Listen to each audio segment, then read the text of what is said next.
নমস্কার বন্ধুরা, welcome back to our channel.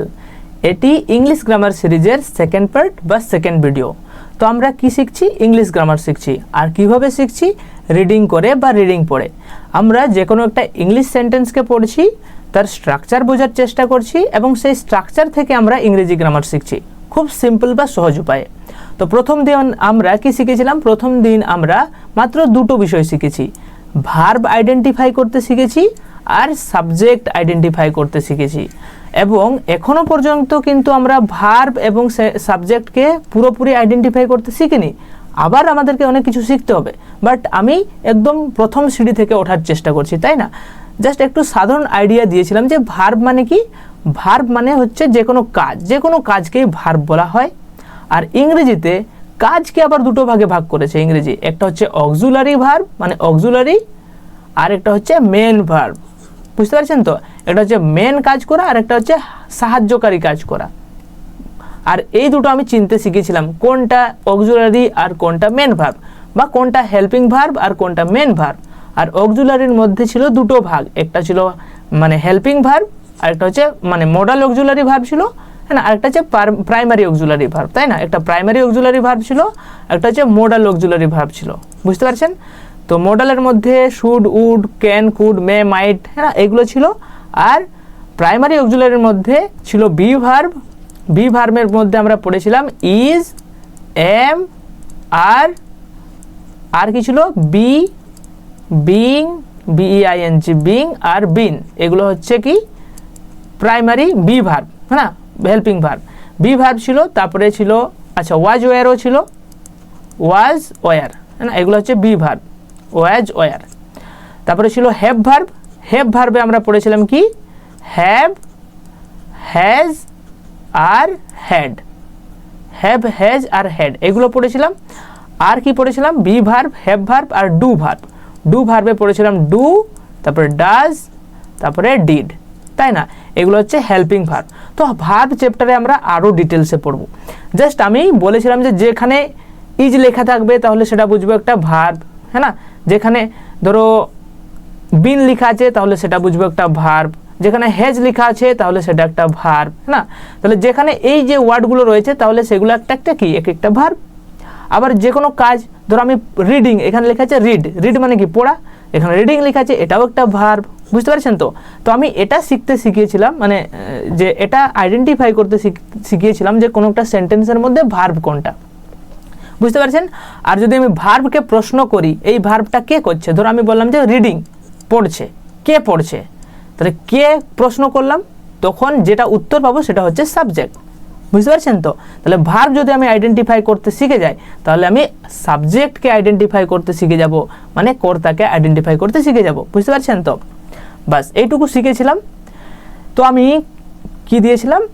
Homework দিয়েছিলাম। হোমওয়ার্কগুলো আশা করছি আপনারা করেছেন। এখানে হোমওয়ার্ক ছিল। তো দেখুন এইখানে আমি হোমওয়ার্কগুলো প্রথমে করে দেবো, তারপরে বাকিগুলো ডিসকাস করব। তো আমি বলেছিলাম দেখুন এইখানে একটা সেন্টেন্স রয়েছে, এটা কোনটা ভার্ব? তাহলে এখানে লেখা হচ্ছে আর, তাহলে আর একটা ভার্ব, এটা কি হেল্পিং ভার্ব, তাই না?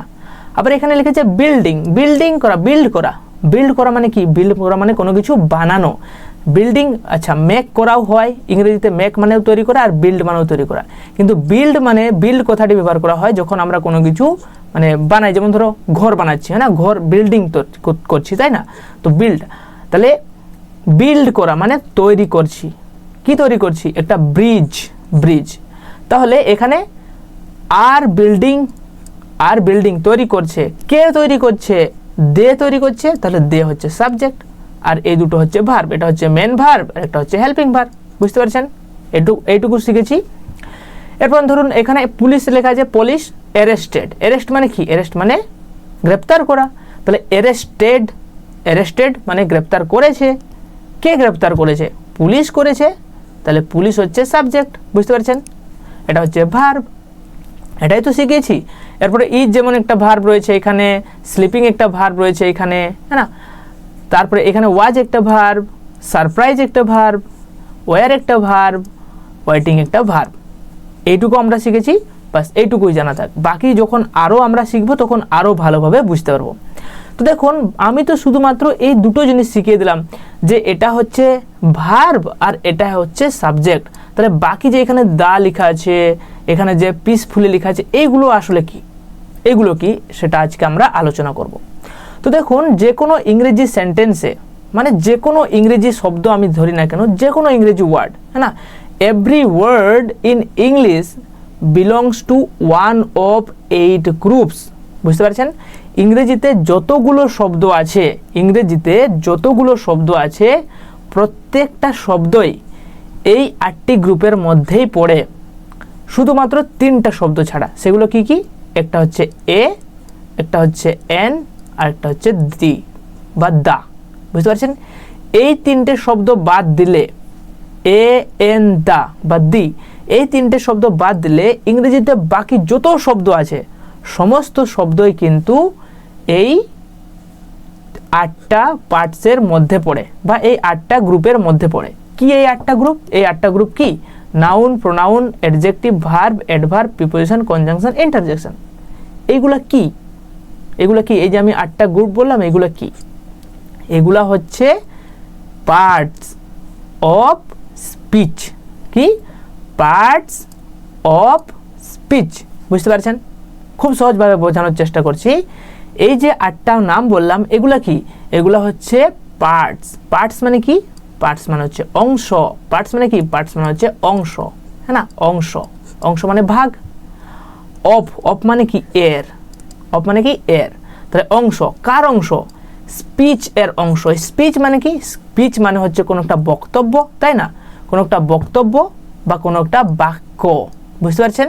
তাহলে যে কোনো একটা বাক্য বা কোনো একটা বক্তব্য, যে কোনো একটা স্পিচ, সেই স্পিচের পার্টস রয়েছে। পার্টস মানে ভাগ রয়েছে বা অংশ রয়েছে।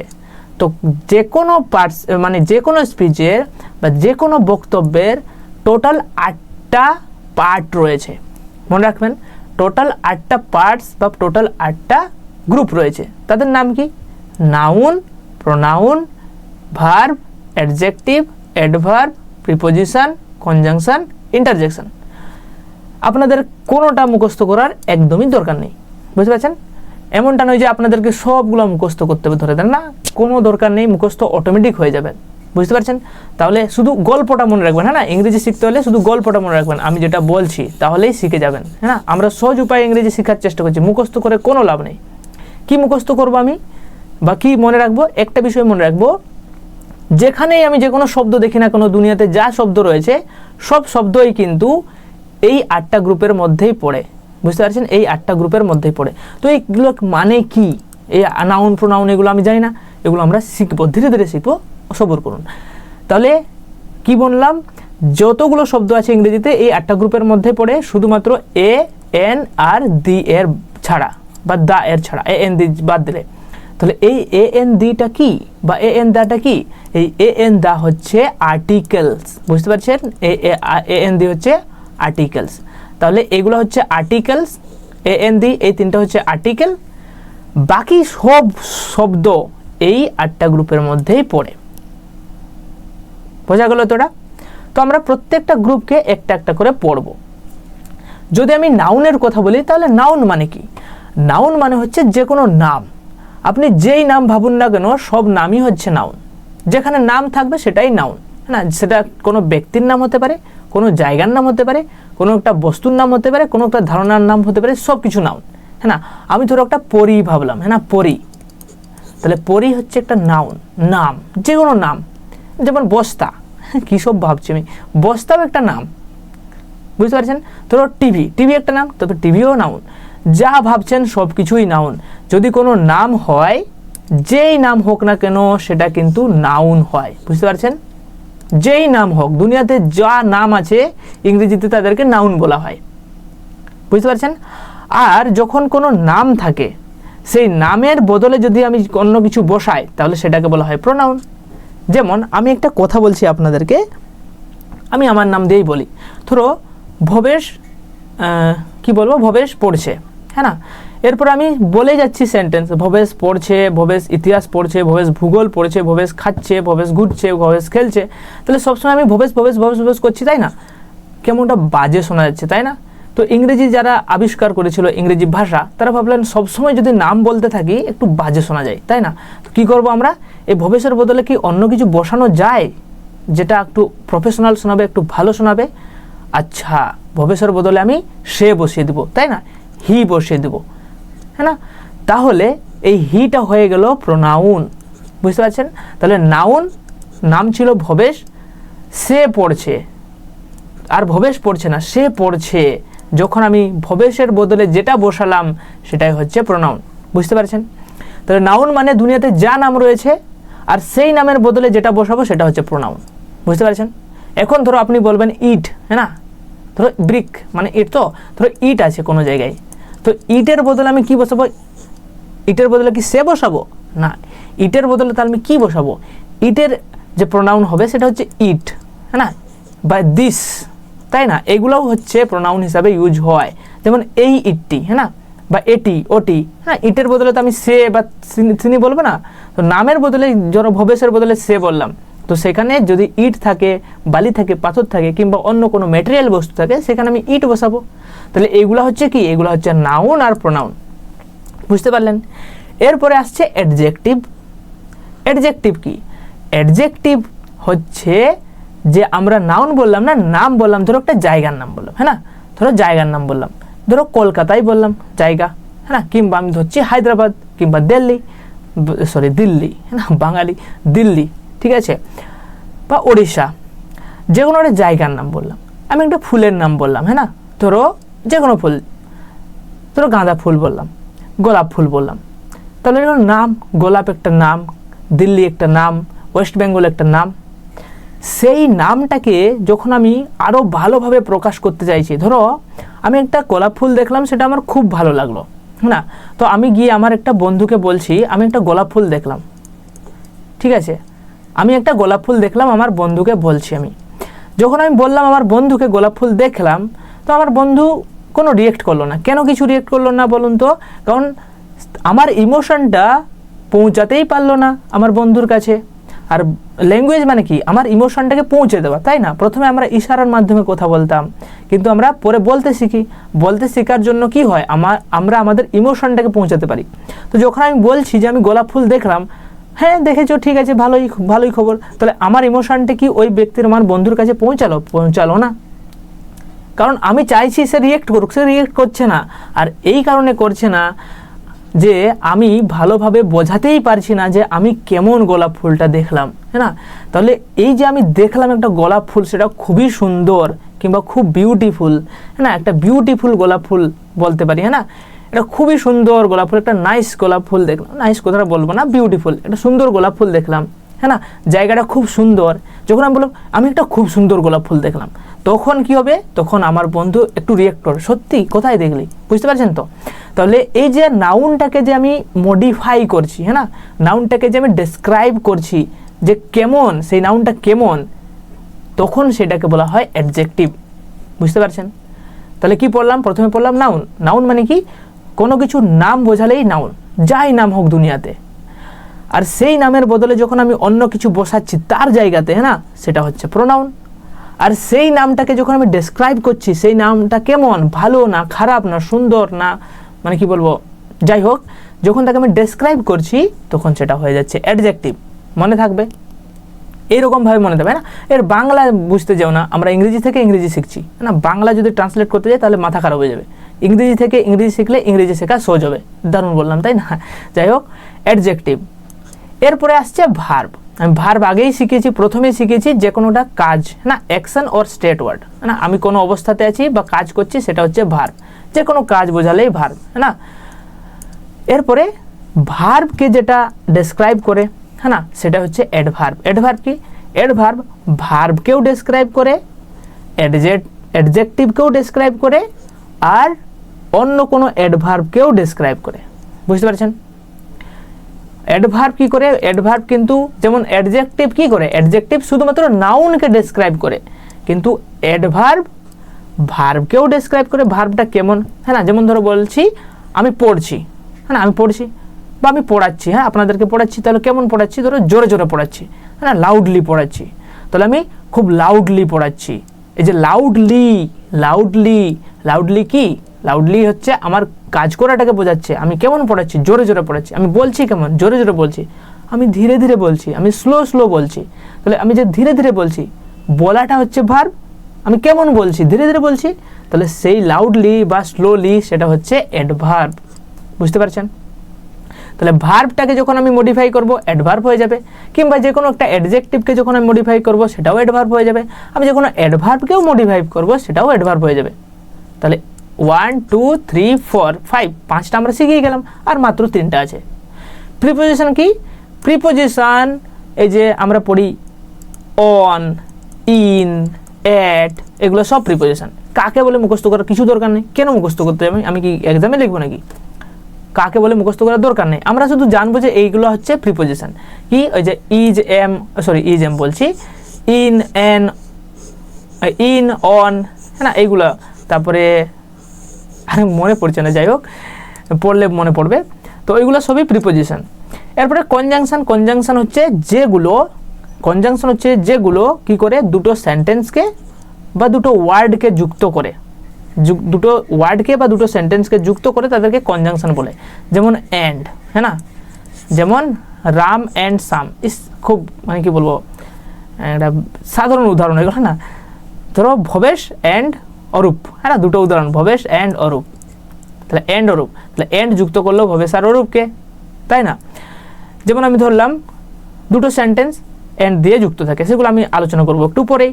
আর ইন্টারজেকশন আমাদের ইমোশনকে যখন আমি ডেসক্রাইব করি, যেমন আমি খুব মানে ধরো ব্যথা করলো কিংবা আমি জয়লাভ করেছি কোনো জায়গায়, তখন আমি হুররে বলি না, যে আমি জয়লাভ করেছি, যে আমার ইমোশনটাকে যখন আমি ব্যক্ত করি তখন সেটা হয়ে যায় ইন্টারজেকশন। তাহলে 8টা মুখস্থ হয়ে গেল। এরপরে ভুলবেন, আশা করছি ভুলবেন না, আশা করছি সহজ হয়েছে। এরপরে যদি ভুলে যান আবার ভিডিওটি দেখবেন, হয়তো বুঝতে পারবেন। আমি আরেকবার রিভাইজ করে দিচ্ছি, এগুলো ইম্পর্টেন্ট, হ্যাঁ, এগুলোকে আমাদের পুরোগুলো জানতে হবে, সবগুলোকে আলোচনা করে জানতে হবে।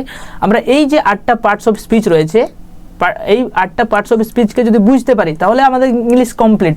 কেন? ইংরেজিতে যা শব্দ আছে সব এই পার্টস অফ স্পিচের মধ্যেই পড়ে, হ্যাঁ না, আর আমরা সবগুলো শিখে গেলাম, মানে আমরা পুরো ইংরেজি পাকা হয়ে গেলাম। তাহলে বাকি কি থাকলো আমাদের? ইংরেজি শিখতে হলে প্রথমে আমাদের এইগুলোর বিষয়ে হালকা ধারণা থাকতে হবে, আর 2-3টে বিষয় জানতে হবে। সেটা হচ্ছে টেন্স জানতে হবে, তারপরে আমাদের ভয়েস জানতে হবে।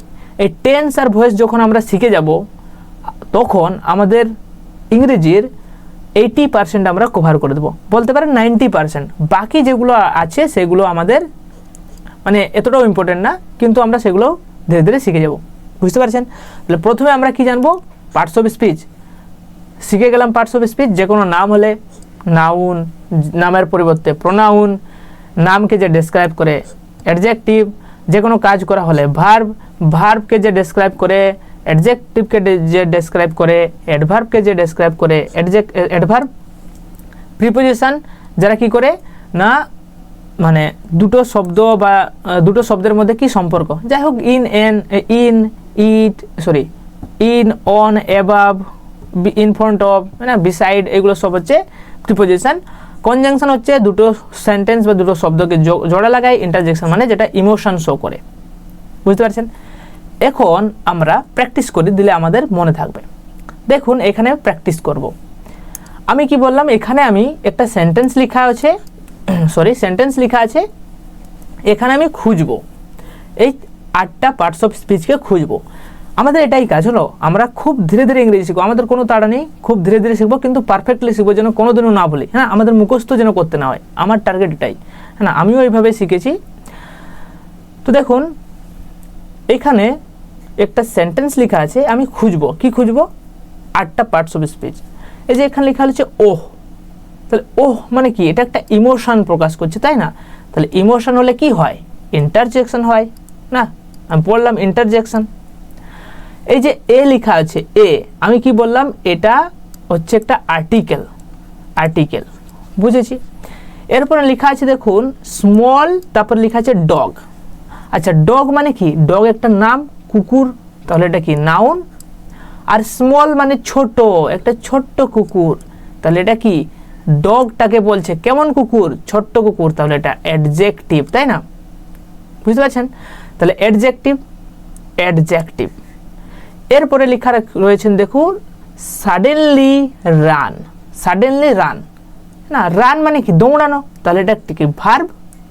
আর কখন দৌড়ালো, কেমনভাবে দৌড়ালো, হঠাৎ দৌড়ালো, বুঝতে পারছেন, তাহলে এটা হয়ে গেল কি অ্যাডভার্ব, বুঝতে পারছেন। সাডেনলি রান কখন দৌড়ালো, হঠাৎ করে দৌড়ালো, বুঝতে পারছেন। তাহলে নাউন, প্রনাউন তো আসেনি এখনো, প্রনাউন পড়বো, রেন ভার্ব, অ্যাডভার্ব। এইখানে রয়েছে ইনটু, ইনটু মানে কি, ইনটু মানে প্রিপোজিশন, দা একটা আর্টিকেল, হাউস একটা নাউন, ঘর, হাউস মানে কি ওর নাউন, এন্ড হচ্ছে কি, এন্ড হচ্ছে কনজাংশন, কি করছে, জোড়া লাগাচ্ছে, হ্যাঁ না। এটা একটা সেন্টেন্স শেষ হলো, a small dog suddenly ran into বা রান ইনটু দ্য হাউস, একটা সেন্টেন্স শেষ হলো। আর একটা সেন্টেন্স শুরু হচ্ছে ইট বার্কড লাউডলি, হ্যাঁ না। তাহলে এটা একটা সেন্টেন্স, এই দুটোকে জোড়া লাগালো কে, এন্ড, তাহলে এটা একটা কনজাংশন। ইট মানে কি, ইট মানে ইহা, এটা কার জন্য এসছে, এই ডগটার জন্য এসছে, তাহলে এটা কি নাউন না, এটা প্রোনাউন, কারণ নাউনের বদলে এসছে ডগের বদলে, হ্যাঁ না, ওই জন্য এটা প্রোনাউন। বার্ক, বার্ক মানে ঘেউ ঘেউ করা, তাহলে বার্ক মানে কি ডাকছিল, ঘেউ ঘেউ করছিল, তাহলে এটা ভার্ব। কেমন ডাকছিল, লাউডলি ডাকছিল, খুব চিৎকার করে করে ডাকছিল, তাহলে এটা কি অ্যাডভার্ব, বুঝতে পারছেন। এইভাবে যখন আমাদের কাজ হবে, এইভাবে আমাদের কি কাজ হবে, প্রত্যেকটা সেন্টেন্স আমরা কি করব, কঠিন সেন্টেন্স দিব না, সহজ সেন্টেন্স, যে কোনো একটা ছোট ছেলের বই দেখবো, গল্প বই দেখবো, সেখান থেকে আমরা খোঁজার চেষ্টা করব কোনটা নাউন, কোনটা ভার্ব, কোনটা অ্যাডজেক্টিভ, জাস্ট শিখবো আর কি। তো আমি জানি ভোকাবুলারি আমাদের সবার একদম, আমিও অনেক কিছু জানি না, সাধারণ কিছু জানি, কারণ আমি ইংলিশ অনার্সে পড়িও নি। যাই হোক, তো ধরো এই ওয়ার্ডটা আমি জানি না, এটা ভার্ব না অ্যাডভার্ব না কি জানি না, আমি সার্চ মারবো ডিকশনারিতে, তখন এটার শব্দের মানে আসবে, আমি মানেটা থেকে বুঝতে পারবো এটা কি বলতে চাইছে, তখন আমি বুঝে যাবো সেটা নাউন না, প্রোনাউন না, অ্যাডজেক্টিভ না, ভার্ব না, অ্যাডভার্ব। পরের সেন্টেন্স দেখুন, এখানে লেখা রয়েছে দেখুন হে, হে, হে, তাহলে কি হবে, একটা ইন্টারজেকশন হবে, অবশ্যই একটা ইমোশনকে বলছে। দা একটা আর্টিকেল, মেন একটা নাউন, হ্যাঁ, আর ওল্ড মানে বৃদ্ধ, একটা অ্যাডজেক্টিভ। কেমন ম্যান, ম্যান মানে মানুষ, কেমন মানুষ, বৃদ্ধ মানুষ, তাহলে অ্যাডজেক্টিভ। ওয়াকড মানে হাঁটলো না, ভার্ব মানে হাঁটছিল আর কি, কেমন হাঁটছিল, স্লোলি, ধীরে ধীরে, তাহলে অ্যাডভার্ব, বুঝতে পারছেন। টু প্রিপোজিশন, দা আর্টিকেল, পার্ক একটা নাউন, হ্যাঁ না, পার্ক একটা জায়গার নাম, এন্ড কনজাংশন, হি হচ্ছে প্রোনাউন, নাউনের বদলে এসছে, ওল্ড ম্যানের বদলে এসছে প্রোনাউন। রেস্ট, রেস্ট মানে কি বিশ্রাম নেওয়া, রেস্টেড মানে বিশ্রাম নিয়েছিল, দেয়ার মানে সেখানে, সেখানে একটা প্রোনাউন, সরি অ্যাডভার্ব, বুঝতে পারছেন তো। তাহলে এইরকম ভাবে আমি খুঁজবো কোথায় রেস্ট নিল, সেখানে রেস্ট নিল, দেয়ার মানে সেখানে, এটা আচ্ছা, এখানে এটা প্রোনাউনও হতে পারে, অ্যাডভার্বও হতে পারে। এরকম ভাবে আমরা সবগুলার কি করব, কোনটা নাউন, কোনটা প্রোনাউন, কোনটা অ্যাডজেক্টিভ, কোনটা ভার্ব, কোনটা অ্যাডভার্ব আমরা খুঁজবো, বুঝতে পারছেন। প্রথম কাজ হবে আমাদের এইটা, যখন আমরা noun, pronoun, adjective, verb, adverb খুঁজে শেষ করব। আচ্ছা, আপনাদের কাজ হচ্ছে, এখানে প্র্যাকটিস সেট দিয়েছি, হোমওয়ার্ক, এগুলো আপনারা খুঁজবেন, টেলিগ্রাম গ্রুপে জয়েন হয়ে যাবেন, ভিডিওর ডেসক্রিপশনে টেলিগ্রাম গ্রুপ রয়েছে, সেখানে পিডিএফ পেয়ে যাবেন, সেখান থেকে এগুলো বাড়িতে প্র্যাকটিস করবেন। আপনারা যতক্ষণ পর্যন্ত না নিজে প্র্যাকটিস করবেন, ইংরেজি শেখা একদম অসম্ভব হয়ে যাবে, বুঝতে পারছেন। নিজে প্র্যাকটিস করবেন, এই ওয়ার্ডগুলো দেখবেন, অবশ্যই পারবেন। তো প্র্যাকটিস করবেন, কোনটা নাউন, কোনটা অ্যাডজেক্টিভ, কোনটা ভার্ব, অ্যাডভার্ব, আর না পারলে অবশ্যই বলবেন, কমেন্ট করবেন, আমি বলে দেবো। আমরা দুটো বিষয় শিখলাম, দুদিন ইংরেজি পড়লাম, 2 দিনে আমরা দুটো ক্লাসে দুটো বিষয় শিখলাম। কি আমাদের প্রথম কাজ ছিল কি করা, প্রথম কাজ ছিল আইডেন্টিফাই করা ভার্বকে খুঁজে পেলে আমরা সাবজেক্টকে খুঁজে পাবো না, বাকি জিনিস আমরা পরে পরে শিখতে পারবো। তাহলে আমরা ভার্ব খুঁজতে পারলাম, আমরা বাকি যে পার্টস অফ স্পিচ রয়েছে সেটা বুঝলাম। পরের ক্লাসে আমরা সাবজেক্ট কোনগুলো হয় মানে আরও ডিটেলসে, আরও গভীরে ঢুকবো, কিন্তু বেশি কিছু আমি একটা ক্লাসের মধ্যে প্রোভাইড করতে চাইছি না, যাতে মাথা হ্যাং হয়ে যাবে। তো সবাই ভালোভাবে প্র্যাকটিস করবেন, সবাই ভালো থাকবেন, দেখা হবে নেক্সট ভিডিওতে।